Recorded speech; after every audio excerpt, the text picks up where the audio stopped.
The sky over Blakeney Point was the color of a bruised plum, a heavy, suffocating violet that pressed down upon the North Norfolk saltmarshes. Alistair Penlegon stood by the tall, salt-pitted window of his study, watching the tide retreat. It was a slow, agonizing withdrawal, leaving behind a glistening skeleton of mudflats and winding creeks that looked, from this height, like the veins of a flayed beast. Alistair liked the low tide. It revealed the things usually hidden by the deceptive grace of the sea: the rusted anchors, the rotted timber of old skiffs, the jagged shells that could slice a man's foot to the bone.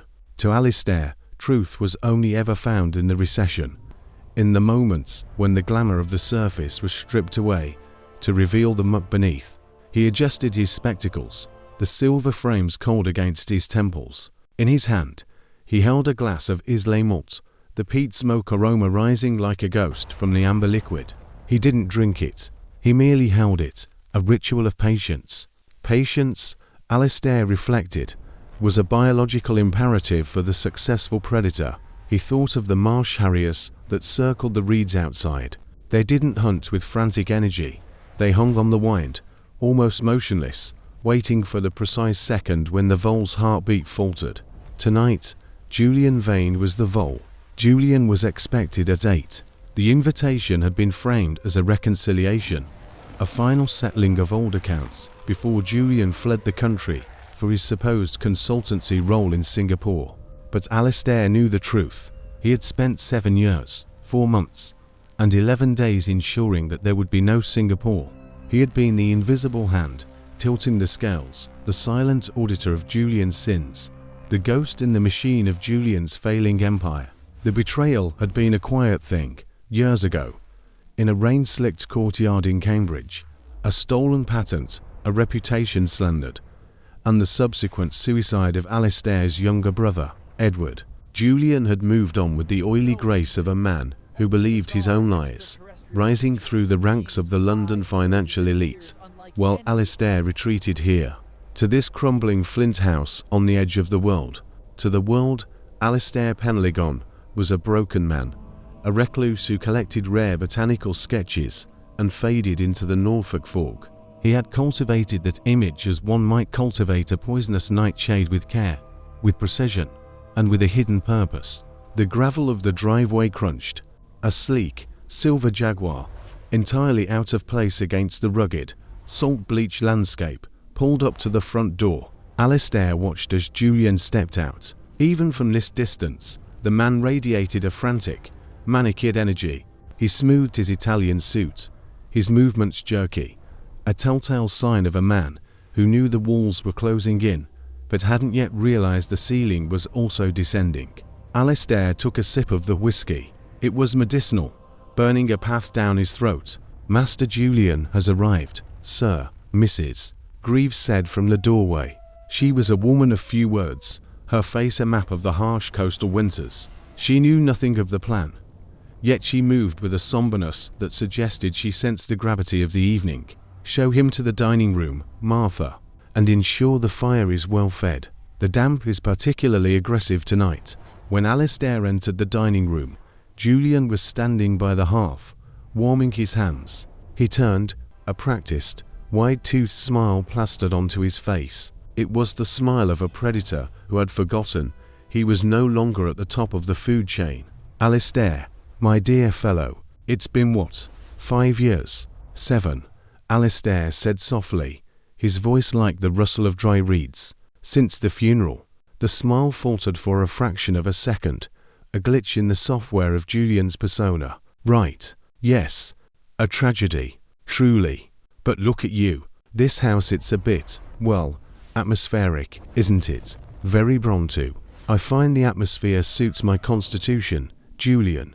Please, sit. The venison is local." They sat at a long, refectory table made of blackened oak.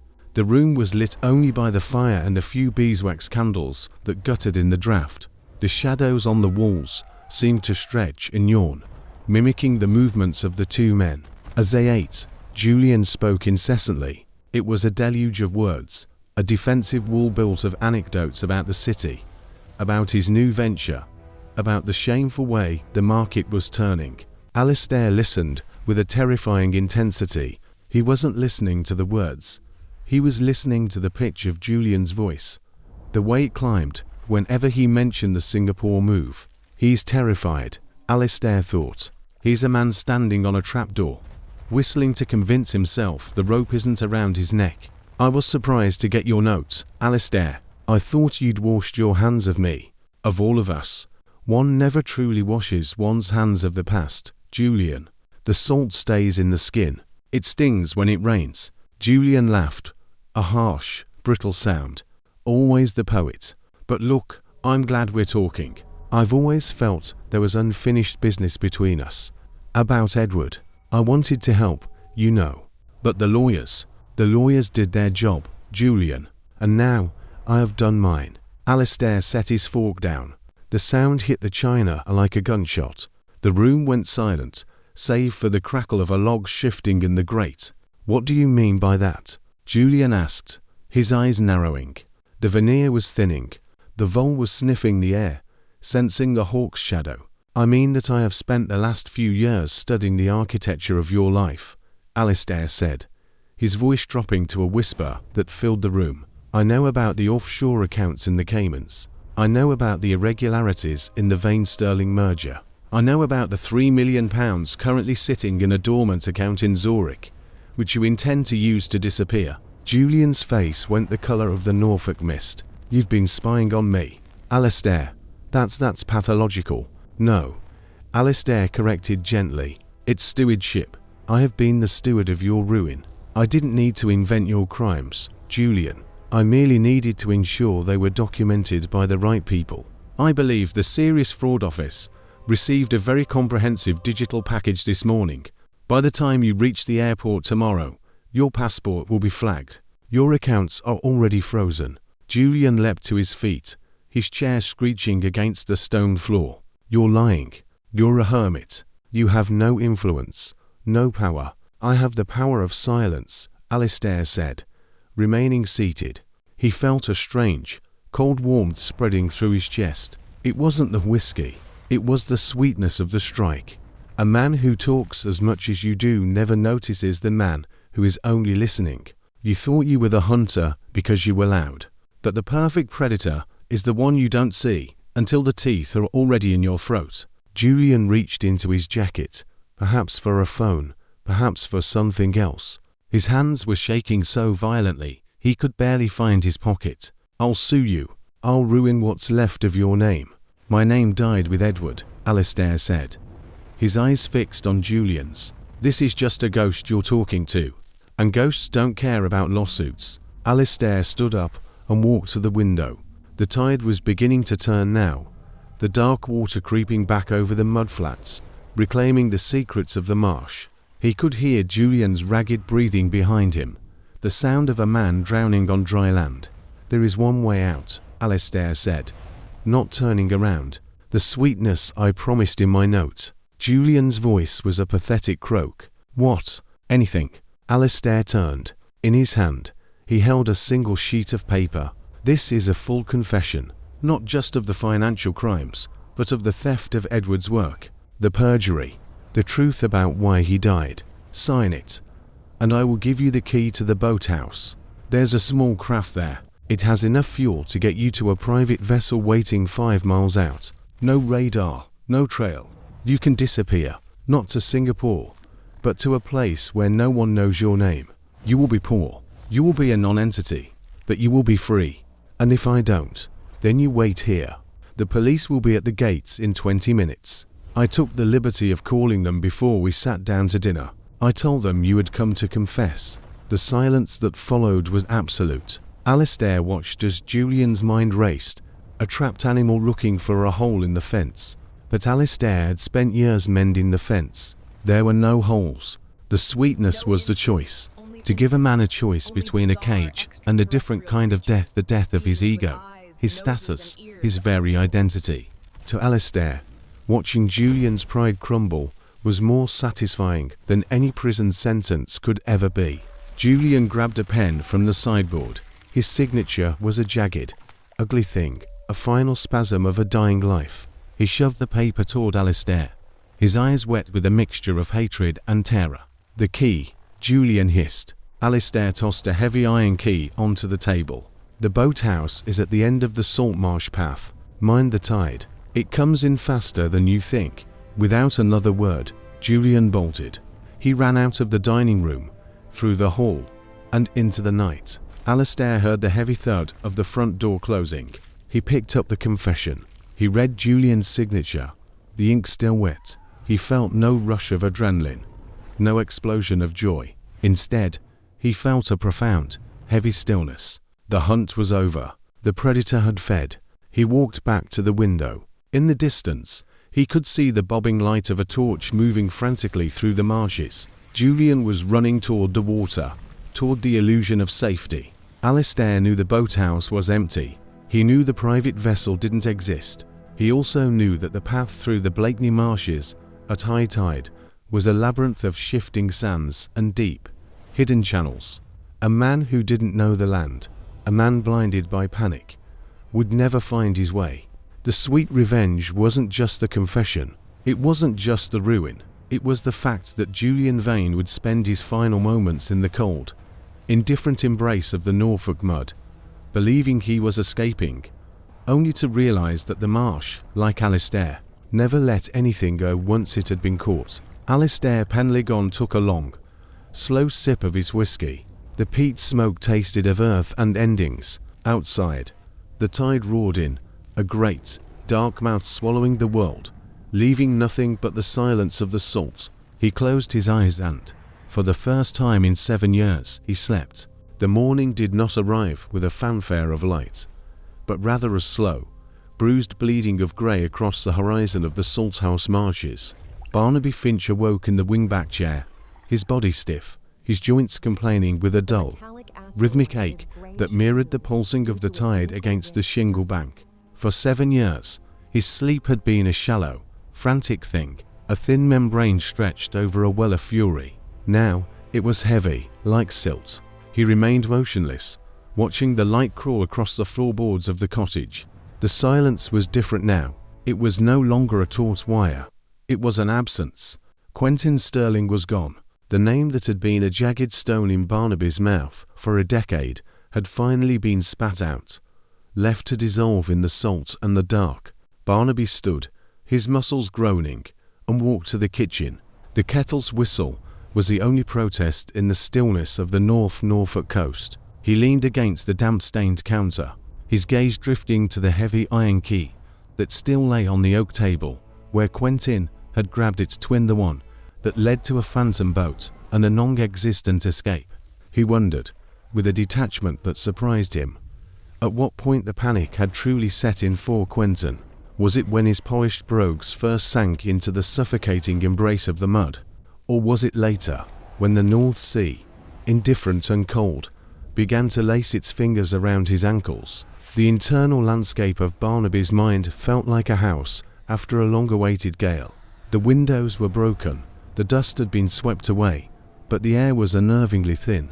He had imagined this moment the after, thousands of times. He had expected a roar of triumph, a seismic shift in his soul. Instead, there was only this, the mundane task of making tea, while a man he once called a friend was being erased by the geography. He took his mug and stepped out onto the porch. The air was sharp, smelling of brine and rotting vegetation. The sea fretty, that thick, clinging mist unique to this stretch of coast was rolling in, swallowing the reeds and the distant silhouette of the clay windmill. It was a shroud for the land. I am a ghost amongst ghosts now, Barnaby thought. He looked down at his hands. They were steady. The tremor that had plagued him since the day of the funeral, the day he had watched the earth cover the last of his own legacy, had vanished. It was as if by destroying Quentin, he had finally anchored himself back into the physical world, yet he felt less human than ever. He was a monument to a grudge, and now that the grudge was satisfied, what remained of the stone? The sweetness he had promised Quentin had been a lie, of course. There is no sweetness in a vacuum. There is only the cessation of pressure. A mile away, across the treacherous salt marsh, the tide would be at its peak. The channels would be full, the water swirling in deep, hidden eddies that pulled downward with the weight of centuries. Barnaby closed his eyes and could almost hear the sound, not a scream, for the marsh was too vast for such small noises, but the wet, sucking thud of the earth reclaiming its own. He thought of the confession sitting on his desk. It was a piece of paper, nothing more. It wouldn't bring back the years or the stolen brilliance of his work. It wouldn't breathe life into the cold lungs of the past. It was merely a receipt for a debt paid in full. A distant sound broke his reverie, the low, mournful lowing of a foghorn out at sea. It sounded like a beast grieving for a world it could no longer see. Barnaby turned back into the house. The shadows in the corners seemed deeper, more permanent. He realized then that he had spent so long constructing a cage for Quentin that he had forgotten to build a door for himself. He was the keeper of a graveyard, and the silence was his only companion. He picked up the phone. His finger hovered over the dial. The police would be arriving soon, summoned by the call he had made before dinner. They would find an old man in a quiet cottage, a signed confession on the table, and a vast, empty marsh that told no tales. He sat back down in the wingback chair and waited for the knocking at the door, watching the fog press its white, blind face against the glass. He was not afraid. The predator had fed, and now, in the cold light of the morning, it was simply time to wait for the winter to begin. The clock on the mantelpiece, a heavy Victorian thing of black marble and brass, struck the hour with a sound like a hammer, hitting a velvet-lined coffin. Barnaby did not move. He watched the steam from his tea vanish, not into the air, but into the encroaching grey of the room. The fog outside had become a physical presence, a white animal pressing its fur against the panes, seeking entry into the warmth. The blue lights appeared first as a stuttering pulse in the heart of the mist. They were not the sharp, aggressive flashes of the city. Out here, on the edge of the Salthouse marshes, the atmosphere swallowed the urgency, turning the emergency beacons into a soft, rhythmic bruising of the dark. Barnaby smoothed the edges of the confession. It felt brittle, a relic from a civilization he no longer quite belonged to. Quentin's handwriting, once so flamboyant, so arrogant in its loops and flourishes, now looked like the tracks of a panicked insect. It was strange how little space a man's ruin took up on a page. The crunch of tires on the flint driveway was the first real sound of the world returning. It was a jagged noise, a violation of the silence he had spent the last 3 hours cultivating. He heard the car doors thud too, distinct sounds, and then the heavy, measured tread of boots on the porch. The knock, when it came, was polite, almost hesitant. Barnaby rose. His joints felt like rusted hinges, but the tremor in his hands remained absent. He walked to the door and turned the heavy iron latch. Detective Inspector Julian Penlegon stood on the threshold, his coat beaded with the fine, microscopic pearls of the sea fret. Behind him, a younger woman, Detective Sergeant Saffron Finch, stood with her shoulders hunched against the damp, her eyes darting past Barnaby into the shadows of the hallway. "Mr. Barnaby?" Penlegon asked. His voice was a low, resonant baritone, seasoned by decades of Norfolk wind. "I've been expecting you, Julian," Barnaby said quietly. He stepped back, an invitation that felt more like a surrender. They entered the kitchen. The smell of the marsh followed them in salt, decay, and the ancient, metallic scent of deep mud. Penlegon took off his cap and placed it on the oak table, his gaze immediately falling on the sheets of paper. He didn't touch them. He simply looked at them with the weary patience of a man who had seen the worst of human nature and found it remarkably unimaginative. "You sounded specific on the phone," Penlegon said, pulling out a chair. He didn't wait for an invitation to sit. "You spoke of a disappearance and a resolution." Barnaby moved to the stove. "The tea's cold. I can put the kettle back on, if you'd like." "I don't think tea is what's required here, Arthur," the inspector replied, using Barnaby's first name with a familiarity that felt like a weight. "Where's Quentin Sterling?" Barnaby looked out the window. The clay windmill was gone now, completely erased by the shroud. He thought of Quentin's brogues. He thought of the way the silt would be filling the eye sockets of those expensive shoes by now. A slow, methodical reclamation. "He is with the tide," Barnaby said, His voice was a thin wire. He went out to find a boat that wasn't there. I told him the path was safe. I told him the sweetness of the end was waiting for him in the deep water.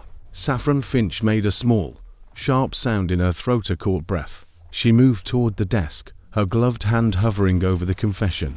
Is this his? Every word, Barnaby whispered. He wrote it while the water was still a promise, not a reality. He believed he was buying a way out. He has always believed that everything, legacy, truth, life itself, carried a price tag that could be negotiated. Penelgon leaned forward, the lamplight catching the deep creases around his eyes. And you, Arthur, what did you believe? Barnaby felt a sudden, piercing lightness in his chest, as if his ribs were made of balsa wood. I believed in the equilibrium of the marsh. I believed that for 10 years, I had been a ghost, haunting a life that Quentin had stolen. I thought that by putting him into the ground or the water, I might become solid again. He looked down at his own reflection in the darkened window. He saw a man of 70, worn thin by the friction of a single, obsessive thought. He looked for the monster he had expected to see, the architect of a cold, calculated execution. Instead, he saw only a hollow vessel. The problem with ghosts, Julian, Barnaby continued, his internal monologue finally spilling into the cold air of the kitchen, is that they don't know how to be anything else. I have spent a decade building this moment. I have mapped every channel of the Stifky Greens. I have timed the moon. I have rehearsed every syllable of his confession. And now that it's done, I find that I have no furniture left in my head. I have cleared the rooms for a guest who has finally departed, and I am left with nothing but the dust. Penelgon picked up the confession, reading it slowly. The silence in the room thickened, punctuated only by the distant, rhythmic throb of the sea against the shingle bank. This is a full admission of the fraud, the inspector noted, his voice devoid of judgment. The embezzlement, the systematic destruction of your reputation, the circumstances surrounding your daughter's death. He didn't kill her with his hands, Barnaby said, and for the first time, a flicker of heat returned to his tone. He killed her with his silence. He let her take the blame for his brilliance, and then he let her drown in the shame of his failures. I simply returned the favor. I gave him the silence he so cherished. Saffron Finch stepped closer to the window, peering out into the white void. The tide is at the turn now. If he's out there in the mudflats, he's gone, Sergeant, Barnaby said. And there was a strange, terrible mercy in his voice. The North Sea doesn't give back what it takes, not in this weather. He will be part of the silt by morning, a nameless bit of detritus in the wash. Penelgon stood up. He looked at Barnaby, not as a criminal, but as a man who had reached the end of a very long, very dark tunnel and found that the light on the other side was merely another kind of shadow. I'll have to take you in, Arthur. You know that. I've been in for 10 years, Julian, Barnaby replied, a small, sad smile touching his lips. A cell will feel remarkably spacious after the confines of my own mind. He walked to the coat rack and took down his heavy wool overcoat. It was a charcoal grey, the colour of the sky before a storm. As he pulled it on, he felt the weight of it, the physical reality of the fabric, and for a fleeting second, he felt a ghost of the man he used to be. The botanist, the father, the man who loved the way the sea lavender smelled in July. He followed them out into the night. The fog was so thick now that the world felt reduced to the 5 feet of gravel immediately in front of them. The police car's interior was cold and smelled of stale coffee and plastic. As they drove away from the cottage, Barnaby looked back. The small light he had left burning in the kitchen window was a tiny, flickering spark, a lonely star in a collapsing universe. He thought of the iron key on the table. He thought of the marsh, moving in its sleep, shifting the weight of the sand and the secrets it held.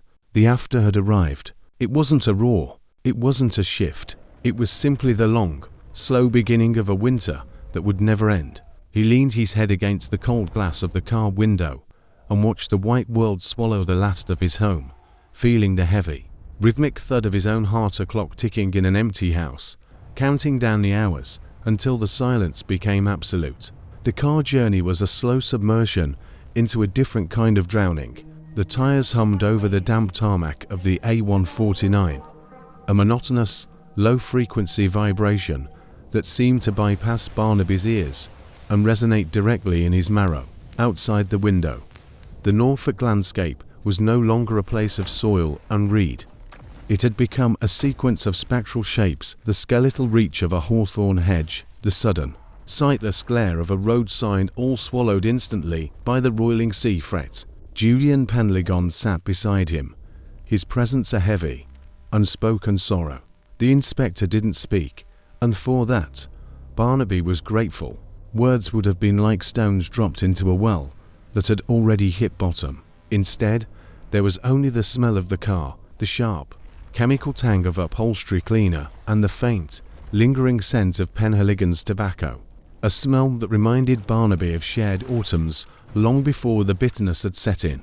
Barnaby's mind drifted, unmoored from the immediate reality of his handcuffs. He found himself thinking of the sea lavender again. In the height of summer, the Stifky marshes were a bruised purple, a vibrant, defiant carpet that ignored the salt and the wind. He wondered if, come July, the flowers would bloom over the patch of silt where Quentin had gone down. He wondered if the nutrients of a lyre made for a more vivid blossom. The thought should have brought him a sense of triumph, a final, dark satisfaction, but it felt thin and acidic, like vinegar on an open wound. He had expected a catharsis. He had imagined that once the deed was done, once the confession was signed, and the ghost of his daughter, Elspeth, was avenged, the world would snap back into focus. He had anticipated a sudden influx of color, a return of the man who could appreciate the delicate taxonomy of a rare fern or the precise geometry of a dragonfly's wing. But as the car slowed for the outskirts of King's Lynn, he realized that the vengeance hadn't been a door opening. It had been a door locking behind him. The police station was a brutalist block of concrete and fluorescent light that hurt his eyes. It was a place of hard edges and functional indifference. As they led him through the rear entrance, the warmth of the building felt invasive, a violation of the cold, clean stasis he had achieved on the marsh. "Arthur," Penlegon said softly as they reached the custody desk. The inspector's hand rested briefly on his shoulder, a ghost of a gesture that belonged to a different life. "We'll get you some tea. Something to eat." "I am not hungry, Julian," Barnaby replied, his voice sounding brittle and foreign in the sterile air. "I have been full for a very long time. It is the emptiness I must learn to live with now." The processing was a series of small, clinical humiliations. They took his heavy wool overcoat, the charcoal skin he had worn to face the night, and replaced it with a thin, grey fleece that smelled of industrial detergent. They took his watch, the steady ticking of his pulse now silenced. They took his spectacles, blurring the world into a soft focus watercolor of beige and white. When they finally led him to the cell, the heavy iron door swinging shut with a final, booming resonance, Barnaby did not feel trapped. He felt preserved. The room was small, lit by a recessed light that cast no shadows. It was a vacuum, a space where time had no purchase. He sat on the narrow cot, his back against the cold brick wall. He closed his eyes and summoned the marsh. He could still hear it, the rhythmic, sucking sound of the tide retreating, the way the wind whistled through the hollow stems of the reeds. He could see Quentin's face in those final moments, the way the arrogance had collapsed into a wet, panicked realization. He had thought that memory would be his sanctuary. He had thought he would replay it like a favorite symphony. But as he sat in the absolute silence of the cell, the image began to fray at the edges. The details of Quentin's betrayal, the intricate web of the fraud, the cold fury he had nurtured for a decade, it all felt suddenly exhausting. It was a heavy luggage he had carried across a desert, and now that he had reached the destination, he found the bags were filled with nothing but lead. He thought of Elspeth. He tried to bring her face to mind, the way she laughed when the spray hit her on the boat, the serious set of her brow when she was sketching. But her image was obscured by the silt. He had spent so long using her death as a whetstone for his hatred that he had worn away the person she actually was. He had traded his daughter for a monument to her loss, and the trade was irreversible. A profound, soul-deep lethargy settled over him. It wasn't the sleepiness of the body, but the quietus of a mind that had finished its work. He had mapped the channels, he had timed the moon, and he had executed the design. The experiment was over, the results were in. He lay back on the thin mattress, staring up at the ceiling. The silence of the station was different from the silence of the marsh. The marsh was a living thing, a breathing, shifting organism. This silence was hollow. It was the silence of an abandoned house after the last piece of furniture has been removed. He realized then that he wasn't waiting for a trial, or a sentence, or even for the morning. He was simply waiting for the tide to finish its work. Out there, miles away in the dark, the North Sea was rising again, smoothing over the mudflats, erasing the footprints he had left, burying the last evidence of Quentin under 1,000,000 tons of grey water. The earth was reclaiming its own, indifferent to the notions of justice or revenge. Barnaby breathed out, a long, slow exhalation that seemed to carry the last of his heat with it. He felt the coldness of the cell seep into his bones, and he welcomed it. He was no longer a ghost haunting a life. He was the silt. He was the salt. He was the silence. The after was not a new chapter. It was the blank page at the end of the book, the white space where the story simply ran out of breath. He closed his eyes, and for the first time in 10 years, he did not dream of the marsh. He did not dream of the dead. He simply drifted into the vast, lightless ocean of the end, listening to the clock of his heart slow its beat, until the world was nothing but a quiet, rhythmic thrumming in the deep.